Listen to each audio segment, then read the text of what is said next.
مولا علی شیر خدا فرماتے میں نے اسی سے تو رب کو پہچانا ہے کہ جو میں کرنا چاہتا تھا وہ نہیں ہوا بلکہ وہ ہوا جو میرا رب چاہتا تھا. فرماتے میں نے کسی کام کے لیے سارے اسباب جمع کر لیے, جب نہیں ہوا تو میں سمجھ گیا یہ کرنا میرے اللہ نے. یہ تو اللہ کی بہت بڑی اس کے ہونے کی علامت ہے کہ آپ اس کی رضا پہ راضی رہیں. حضرت ابن وقاص رضی اللہ تعالیٰ عنہ بڑے مستجاب الدعوات تھے, جو دعا مانگتے تھے قبول ہو جاتی تھی. اللہ کا ان پر خاص انعام تھا, اور یہ بات بڑی مشہور ہو گئی, دور دور سے لوگ ان کے پاس دعائیں کرانے آتے. خود وہ نابینا تھے, بینائی نہیں تھی. تو کچھ لوگوں نے ان سے کہا کہ آپ اپنے لیے بھی دعا کر لیں. تو فرمانے لگے میرے رب نے بڑا عرصہ مجھے آنکھوں کا نور عطا کیا ہے, اب وہ لے گیا ہے تو میں اپنے رب کی رضا پہ راضی ہوں. اب اس میں ہوتا کیا ہے, دکھ اور تکلیف اور اللہ کے فیصلے پہ راضی رہنے میں نا ایک خاص لذت بھی ہے. صرف سکھوں کا مزہ نہیں ہوتا, دکھوں کا بھی مزہ ہوتا ہے. ہاں زخموں کی بھی ایک لذت ہوتی ہے. یہ کبھی آپ کے کوئی زخم ہو جائے اور ٹھیک ہونے کے قریب آئے تو آپ اسے چھیڑ کے دیکھیں, اس کی بھی ایک لذت. دکھوں کا بھی ایک مزہ. سکھوں میں تو لوگوں کو رونا نہیں آتا, جو بڑے سکھی ہوتے ہیں وہ تو کعبے جا کے نہیں روتے. ناراض نہ ہوئیے گا مجھ سے, ان کو تو مدینے جا کے رونا نہیں آتا.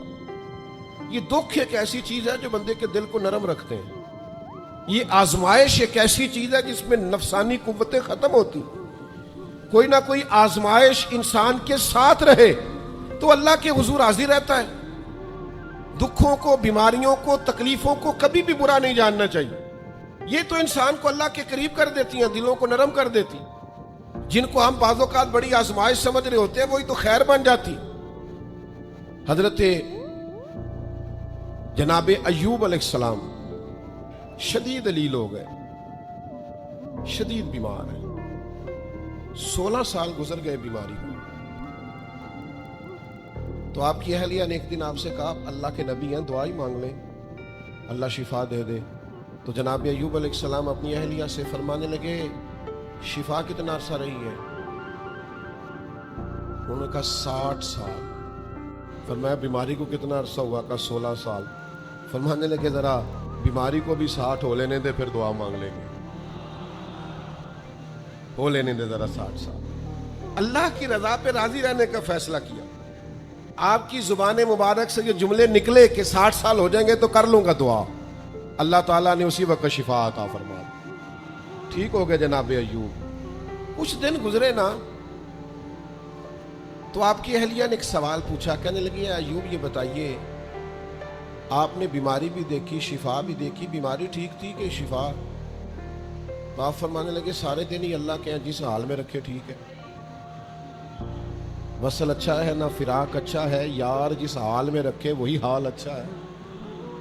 میں سارے دن اس کے ہیں. لیکن فرمانے لگے اگر تم مجھ سے پوچھو نا میری ذاتی رائے تو بیماری بڑی اچھی تھی. انہوں نے کہا یوں بیماری اچھی تھی؟ آپ فرمانے لگے جب میں بیمار تھا نا تو 24 گھنٹے میں ایک بار میرا رب میرا حال پوچھتا تھا. فرمایا 12 گھنٹے تو اس مزے میں گزر جاتے تھے کہ رب نے حال پوچھا ہے, اور پھر اگلے 12 گھنٹے میں انتظار کرتا تھا کہ میرا رب دوبارہ کب حال پوچھے گا. تو میں 24 گھنٹوں کی لذت نہیں بتا سکتا جو اس کے حال پوچھنے سے طاری ہوتی. تو فرمایا شفا تو مل گئی ہے پر اب وہ حال تو نہیں نہ پوچھتا. اب وہ میرے بھائی اس بیماری میں جو لذتیں ہیں, جو کرم نوازیاں ہیں, جو رحمتیں, ان کو بھی تو دیکھیں. اپنے کریم رب کی رضا پہ راضی تو رہے. آپ کو پتہ ہے دکھ کس کو کہتے ہیں؟ دکھ کی تعریف درویش یہ کرتے ہیں کہ ہماری مرضی اور ہے اور رب کا ارادہ کرم اور ہے. اس کا نام دکھ ہے. سکھ کیا ہے کہ ہماری بھی وہی مرضی ہے جو ہمارے رب کی مرضی.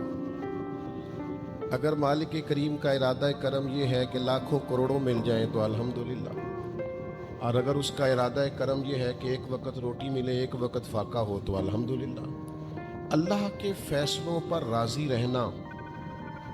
ڈھیر سارے لوگ دنیا میں ملتے ہیں جو کہتے ہیں جی مجھے یہ پریشانی ہے، میں سب طبیبوں حکیموں کے پاس گیا، پھر میں آستانوں درباروں مزاروں پہ بھی حاضر ہوا، اس کے بعد میں نے بڑے بڑے دانشوروں سے مشاورت کی، لیکن میرا یہ مسئلہ حل نہیں ہوتا۔ تو کیا ہوتا ہے پھر وہ انزائٹی کا، ڈپریشن کا، ٹینشن کا، ذہنی تناؤ کا شکار ہونے لگتا ہے۔ یاد رکھیے گا کہ اگر سارے ڈاکٹروں، طبیبوں، حکیموں، دعاؤں، التجاؤں کے بعد بھی مسئلہ حل نہیں نہ ہو رہا، تو پھر معنی یہ ہے کہ رب کی رضا یہی ہے کہ جو کرم سے اس نے فیصلہ کر دیا، ہم بھی اس فیصلے پہ راضی ہو جائیں۔ بے چینی اور اضطراب یہ ہے کہ اللہ کا فیصلہ کچھ اور ہے اور ہماری جدوجہد کچھ اور ہے، اس سے ذہنی اضطراب اور تناؤ پیدا ہوتا ہے، اس سے طبیعتیں بے چین اور بے قرار ہوتی ہیں۔ امام علی مقام رضی اللہ تعالیٰ عنہ کی زندگی یہ ہے، اس کو سمجھیے گا کہ جس طرح قرآن مجید نے حضرت یوسف علیہ السلام کے واقعہ کو احسن القصص کہا ہے نا، قصوں میں سے سونا قصہ، خوبصورت داستان جناب یوسف کی، اور داستان یہ ہے کہ کبھی وہ باپ کے سب سے زیادہ لاڈلے ہیں اور کبھی وہ جناب یوسف علیہ السلام کنویں کی زینت بنتے ہیں، کبھی ان کے قریب گرم ہوا بھی نہیں آتی اور کبھی ان کے چہرے پر تماچے پڑتے ہیں۔ پھر وہ کنویں سے نکلتے ہیں تو ایک اور تکلیف سہتے ہیں کہ انہیں بازار میں بیچا جاتا ہے۔ پھر وہ اللہ کی فضل سے اور اس کی توفیق سے ایسی جگہ چلے جاتے ہیں جہاں انہیں شہزادہ بنا کے رکھا جاتا ہے۔ کچھ زندگی بڑی آسودگی اور آسانی کی طرف بڑھنے لگتی ہے کہ پھر ایک فیصلہ کرم ہوتا ہے کہ جناب یوسف کو جیل میں جانا ہے، تو وہ کسی جگہ شکوہ نہیں کرتے، وہ کنویں میں جاتے ہیں تو پھر بھی اللہ کی رضا پہ راضی ہیں، وہ شہزادے بنتے ہیں تو پھر بھی اللہ کی رضا پہ راضی ہیں، وہ دوبارہ جیل میں ڈال دیے جاتے ہیں تو پھر بھی اللہ کی رضا پہ راضی ہیں۔ پھر اللہ کا فیصلہ ہوتا ہے کہ جس ملک کے وہ قیدی تھے نا، رب اسی ملک کا انہیں بادشاہ بنا دیتا ہے۔ یہ انسانی زندگی کا ایک دستور ہے کہ آپ کو دکھ بھی آئیں گے، سکھ بھی آئیں گے، آزمائشیں بھی آئیں گی، تکلیفیں بھی آئیں گی، لیکن سکھوں کا معاملہ تو ہم بڑے لطف کے ساتھ اور ذائقے کے ساتھ گزارتے ہیں، دکھوں کی باری آتی ہے تو شدید اضطراب کا شکار ہو جاتے ہیں۔ بالکل یہی زندگی جناب امام حسین رضی اللہ تعالیٰ عنہ، آپ کبھی خوبصورت پہلوؤں پر غور کریں نا کہ امام علی مقام وہ ہیں کہ کبھی وہ سجدے کی حالت میں نانا کے کندھوں پہ ہیں، اور کبھی حضور گلی سے گزر رہے ہیں تو حسنین نانا کے کندھوں پہ ہیں۔ کبھی کیفیت یہ ہے جناب امام علی مقام رضی اللہ تعالیٰ عنہ کی کہ وہ اپنی والدہ کے مقدس کاشانہ نور میں خاتون جنت کی گود میں کھیل رہے ہیں، کبھی مولا علی شیر خدا رضی اللہ تعالیٰ عنہ کی مقدس باہوں میں جھول رہے ہیں۔ یہ سارے نظارے انہوں نے دیکھے، لیکن پھر وہی حسین ابن علی تھے، انہوں نے کربلا کا خشک میدان بھی دیکھا، انہوں نے وہ چٹیل پہاڑ بھی دیکھے، حق کے رستے میں اپنی اولاد کا قربان ہونا بھی دیکھا۔ کسی جگہ شکوہ نہیں کرتے، بلکہ وہ کہتے ہیں جس حال میں میرا رب رکھے میں اسی حال میں راضی ہوں۔ ہمارے ہاں یہ ہوتا ہے کہ ہم سکھوں کو تو یاد نہیں رکھتے، ہمیں صرف تکلیفیں یاد رہتی ہیں، صرف آزمائشوں کو یاد رکھتے ہیں، مثبت پہلوؤں کو نہیں سوچتے۔ کوئی بھی کام آپ ہوتا ہوا دیکھ لیں گھر میں، خاندان میں، قبیلے میں، تو اس کے جو خوبصورت، معنی خیز، پروقار، اچھے پہلو، ان پر غور نہیں کریں گے۔ وہ ایک جگہ ایک پنچایت تھی، وہاں کسی خاتون نے شکوہ کیا کہ میرے خاوند نے مجھے یہ تکلیف دی ہے، یہ آزمائش میں مجھے مبتلا کیا ہے، یہاں یہاں سخت سست کہا ہے۔ تو ایک دانشور بزرگ بیٹھے تھے، لوگ کہتے ہیں کہ ان بزرگوں نے کہا بیٹا شادی کو کتنا عرصہ بیت گیا؟ تو اس نے کہا میری شادی کو 18 سال ہو گئے۔ تو اس نے کہا یہ جو تم لڑائی، فساد، جھگڑا، دنگا، پریشانی بتا رہی ہو، یہ تو ایک دن کا ہے، باقی 18 سالوں کے بھی بات بتاؤ نا۔ تم نے ایک دن کا جھگڑا تو یاد رکھا، اور اس ایک دن کے جھگڑے کے نتیجے میں آنے والی تکلیف کو بھی تم نے یاد رکھا، لیکن وہ جو 18 سال تمہارے اپنے شوہر کے ساتھ سکھی گزر گئے، ان کا بھی تو تذکرہ کرو۔ تو کچھ دیر کی خاموشی کے بعد اللہ نے اس خاتون کے دل میں ٹھنڈک پیدا کی، اور وہ کہنے لگی میرے شکوے دور ہو گئے ہیں، اب میں انشاءاللہ کوشش کروں گی کبھی دوبارہ اپنے شوہر کی شکایت نہ کروں۔ آپ بات کو سمجھیں، ہم اپنی زندگی کی صرف شکایتیں یعنی دکھ ہی ہیں صرف زندگی میں. وہ دعا کرتے جی میرے گھٹنے میں درد ہے، باقی جسم ٹھیک ہے نا ماشاءاللہ سارا، اس کا شکر بھی ساتھ ادا کریں. دعا کریں جی آج کل کاروبار نہیں چل رہا، تو اس سے پہلے ساری زندگی ٹھیک چلتا رہا ہے نا، اس کا شکر بھی ادا کر لیں. قرآن مجید فرقان حمید ارشاد فرماتا ہے اللہ کے بندوں کی شان یہ ہے کہ رضی اللہ عنہم ورضوا عنہ. یہ بڑا خاص پہلو ہے. اللہ فرماتا ہے کہ اللہ ان سے راضی ہے اور وہ بھی اپنے اللہ سے راضی ہے. اللہ نے انہیں جس حال میں رکھا ہے وہ بھی اللہ سے راضی ہیں. ذالک الفوز العظیم. اللہ فرماتا ہے یہ بڑی کامیابی ہے. اللہ بھی ان سے راضی ہے اور وہ بھی اللہ سے راضی ہیں. امام غزالی رحمۃ اللہ تعالی علیہ سے کسی نے پوچھا یہ بندے کا اللہ سے راضی ہونے کا کیا مطلب ہے؟ تو امام صاحب فرمانے لگے رب تو کریم ہی بڑا ہے. یتیم کے سر پہ ہاتھ پھیر دو راضی ہو جاتا ہے. وہ طوائف کتے کو پانی پلا دے تو مالک راضی ہو جاتا ہے. وہ تو مہربانی بڑا ہے، تم نے رو کے دو آنسو بہا دیے وہ راضی ہو جاتا ہے. فرماتے بندے کا مسئلہ ہے، مسئلہ تو بندے کا ہے، یہ راضی ہوتا ہی نہیں. یہ ہر وقت شکوے کرتا ہے، ہر وقت شکایات کرتا ہے، ہر وقت اس کا ذہن الجھا رہتا ہے، ہر وقت کوئی نہ کوئی نئی چیز کا مطالبہ کرتا ہے. نبی رحمت نور مجسم شفیع معظم صلی اللہ تعالی علیہ وسلم ارشاد فرماتے ہیں تم نہ اللہ کے دیے ہوئے تھوڑے رزق سے راضی ہو جاؤ، وہ بھی تمہاری تھوڑی عبادت سے راضی ہو جائے گا. لیکن ہمارا حال یہ ہے کہ ہمیں سب کچھ چاہیے اور نتیجے میں اگر کوئی خدمت کرنی پڑے، کوئی ڈیوٹی کرنی پڑے، کوئی کام کرنا پڑے تو اس کے لیے ہم تیار نہیں ہوتے. عزیز بھائیوں سمجھیے گا، غور فرمائیے گا، توجہ کیجیے گا اس بات پر کہ ہمیں ہر حال میں اپنے رب سے راضی رہنا. آزمائش آ جاتی ہے، دکھ آ جاتے ہیں، محنت پوری کریں، جد و جہد پوری کریں. جو کام آپ کرنے جا رہے ہیں اس کے لیے جتنے ضروری اسباب ہیں وہ جمع سارے کریں، لیکن نتیجہ اللہ پہ چھوڑ دیں. رزلٹ اپنی مرضی کا نہ مانگیں. یہ عقیدہ توحید یہ ہے کہ نتیجہ جو رب ہمارے لیے نکالے وہ نتیجہ ہمیں قبول ہونا چاہیے. درویش نے ایک جملے میں بات ختم کر دی، وہ کہتے ہیں دکھ قبول محمد بخشا، بس راضی رہن پیارے.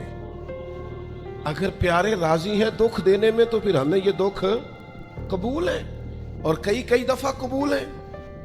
تو اپنی طبیعت کے اندر یہ مقام تسلیم و رضا لائیں، ہر وقت اپنے رب سے راضی رہیں. صحیح مسلم شریف میں حضرت عمر فاروق رضی اللہ تعالیٰ عنہ کا ایک جملہ بڑا خوبصورت ہے اور حضور اس کو سن کے بڑے راضی ہوئے. صحیح مسلم میں موجود ہے. حضرت عمر نے ایک موقع پر جب سرور کائنات علیہ السلام کو تھوڑا ناراض دیکھا، حضور کے چہرے پر کچھ آثار ناراضگی دیکھے، تو جناب عمر نے ایک جملہ کہا تھا جو بڑا حسین ہے اور کتب احادیث میں چمکتا ہے. حضرت عمر نے وہ بات کہی تو حضور کی ناراضگی خوشی میں بدل گئی.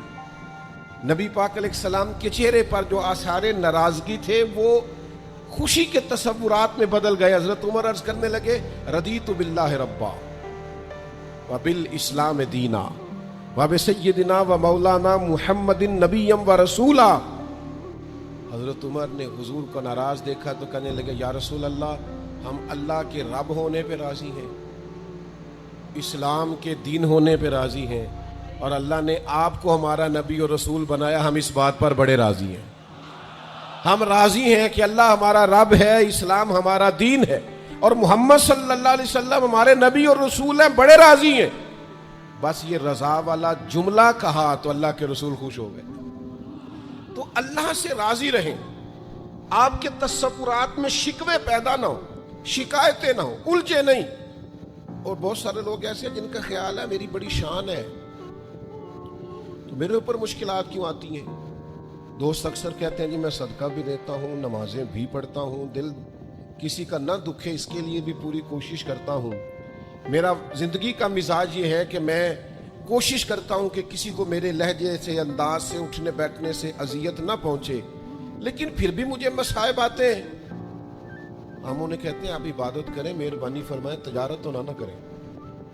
آپ کی رائے یہ ہے کہ میں نے صدقہ دے دیا مصیبت کوئی نہ آئے، میں نے نماز پڑھ لی مشقت کوئی نہ آئے. تو قانون قدرت یہ ہے کہ حضور علیہ الصلوۃ والسلام فرماتے ہیں سب سے زیادہ تکلیفیں آتی انبیاء پہ ہیں، اور حضور فرماتے ہیں میں اللہ کا لاڈلا محبوب ہوں، میرے اوپر سب سے زیادہ تکلیفیں آئیں. یہ آپ اللہ کی رضا پہ راضی رہیں کہ تو دیکھیں آپ کے مزاج میں کمال بردباری پیدا ہو جائے، ایک ٹھہراؤ آئے گا۔ یہ دوست انتظامات کر رہے ہوتے ہیں نا پروگراموں کے، اجتماعات کے، محافل کے، تو میں ایک ہی بات سب سے کرتا ہوں، میں کہتا ہوں آپ نے نا بردبار رہنا ہے، آپ نے تحمل سے رہنا ہے۔ ہم دیہاتی لوگ ہیں تو ہمارے ہاں شادیاں ہوتی تھیں نا، تو شادیوں پہ رشتہ دار اکٹھے ہوتے تھے، تو صرف یہ فکر نہیں ہوتی تھی کہ کھانا پورا ہو جائے، صرف اتنی فکر نہیں ہوتی تھی کہ ان کے سونے کا انتظام ہو، ایک فکر اور بھی ہوتی تھی کہ بندے بڑے اکٹھے ہوئے ہیں، سارے برادری اکٹھی ہوئی ہے کہ لڑ نہ پائیں آپس میں۔ ہمارے ہاں نا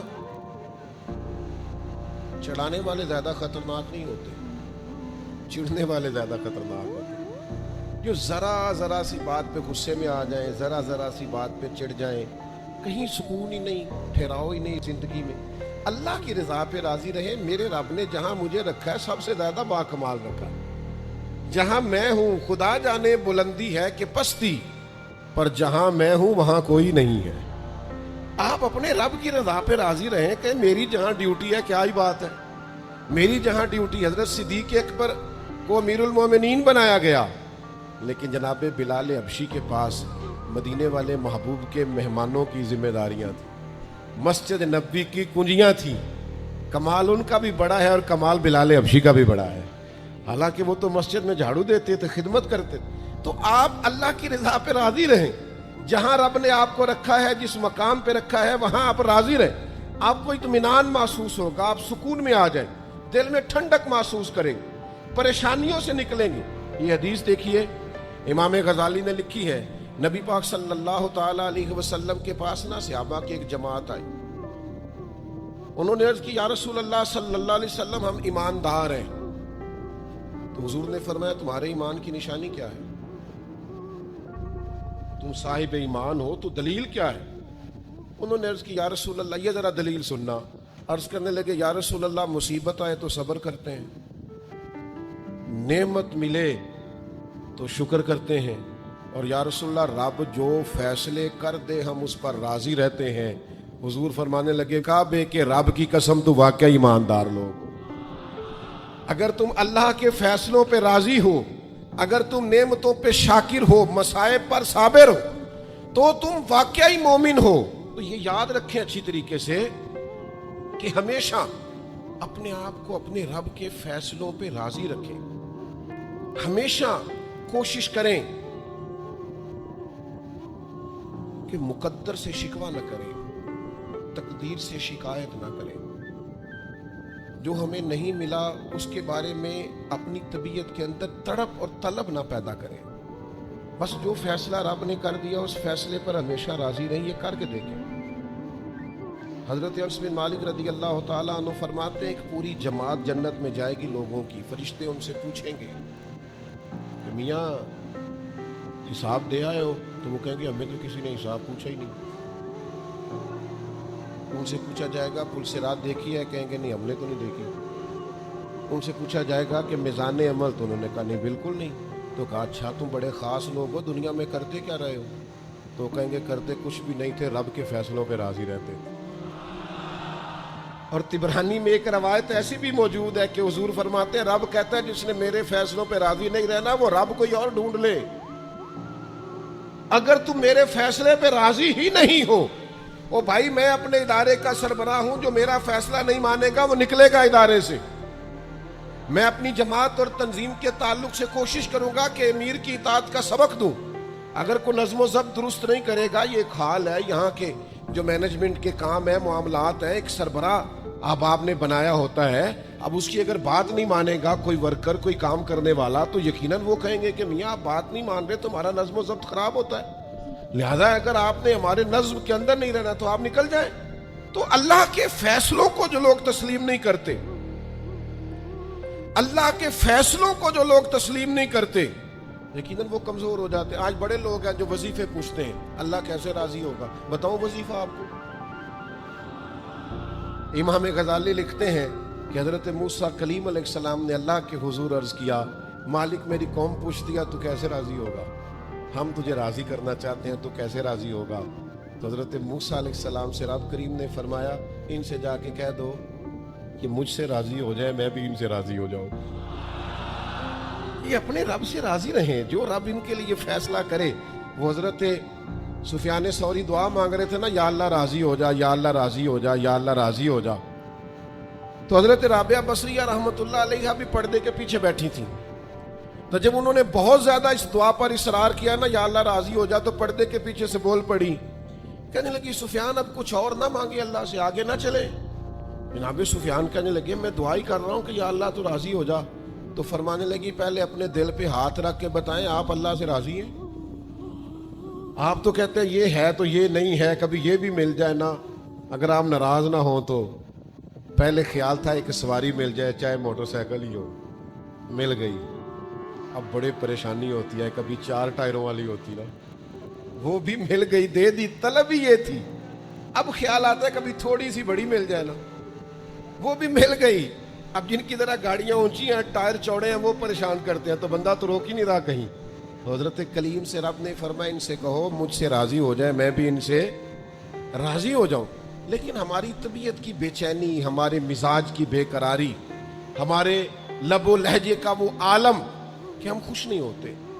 ڈھیر سارے لوگ ہیں, آپ کچھ بھی کر لیں, کچھ بھی گھر میں لے آئیں, کچھ بھی ہو جائے, کتنی بھی نعمت مل جائے, ان کا مزاج اس طرح کا بن جاتا ہے, خوش نہیں. میں اکثر دوستوں سے کہتا ہوں کہ بعض دوست ایسے ہیں جن کا انداز اس طرح کا ہے کہ